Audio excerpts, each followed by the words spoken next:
memiliki definisi yang begitu luas. Ada yang menganggap keberuntungan adalah orang yang memiliki harta yang banyak, rumah mewah lagi megah, mendapat harta warisan yang banyak, dapat undian dan kaya mendadak. Kebanyakan keberuntungan memang dikaitkan dengan memperoleh kebaikan material secara tiba-tiba. Namun bagi seorang muslim, keberuntungan tidak hanya mendapat kebaikan dunia, melainkan juga selamat di akhirat.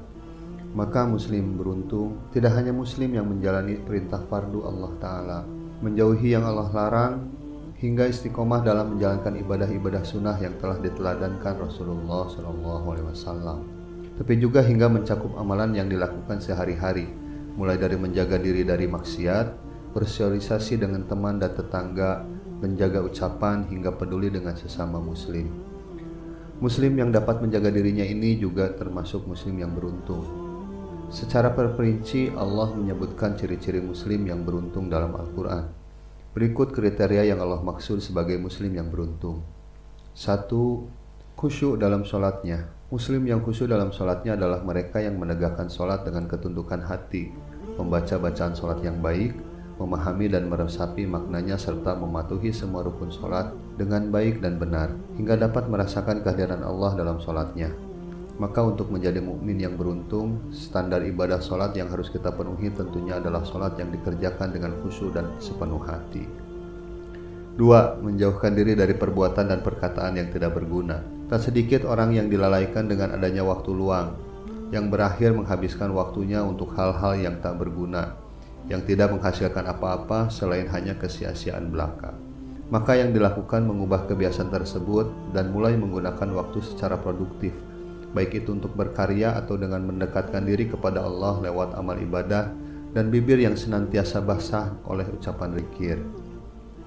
3. Menunaikan zakat. Rezeki yang Allah turunkan bukanlah sepenuhnya milik kita, pun di dalamnya turut disertakan rezeki milik orang lain yang harus dikeluarkan melalui zakat. Yang keempat, orang yang beruntung adalah orang yang menjaga kemaluannya, kecuali kepada pasangan halal mereka. Syekh Profesor Dr. Wahbah Az-Zuhaili dalam tafsir Al-Wajiz menjelaskan, dan orang-orang yang menjaga kemaluannya dari praktik perzinaan, termasuk bagian kesempurnaan pemeliharaan kemaluan adalah menjauhi perkara-perkara yang menuntun kepada perzinahan, misalnya memandang dan menyentuh yang bukan mahramnya, dan tindakan lain yang serupa. Maka mereka telah memelihara kemaluan mereka dari setiap orang. Yang kelima, orang yang beruntung adalah memelihara amanah dan janjinya. Rasulullah SAW senantiasa mengingatkan umatnya untuk teguh memegang amanah dan janji. Hal ini jugalah yang telah dicontohkan Rasulullah SAW dengan keagungan kepribadiannya yang digelar Al-Amin.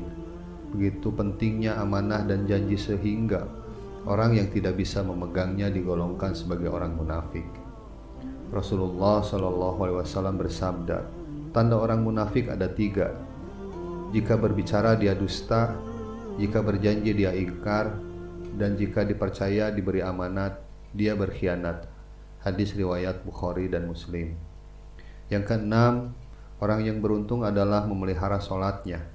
Memelihara sholat tidak hanya sebatas menggugurkan kewajiban semata, tetapi juga menjalankan di awal waktu dan tepat aturan, serta mengerjakannya sebaik mungkin, seolah-olah sholat itu adalah sholatnya yang terakhir. Hal ini ditegaskan pula oleh Rasulullah SAW dalam sabda beliau, amal yang pertama kali dihisab dari amalan seorang hamba pada hari kiamat adalah sholatnya. Maka jika sholatnya baik, berbahagialah dia, dan jika sholatnya rusak, rugilah dia dan sia-sialah usahanya. Hadis riwayat Tabarani. Bagi orang-orang yang beruntung inilah Allah mengganjar kesabaran mereka dengan surga Firdaus dan kekal di dalamnya. Quran Surat Al-Mu'minun ayat 1-11. Demikian disampaikan. Billahi taufiq wal hidayah. Assalamualaikum.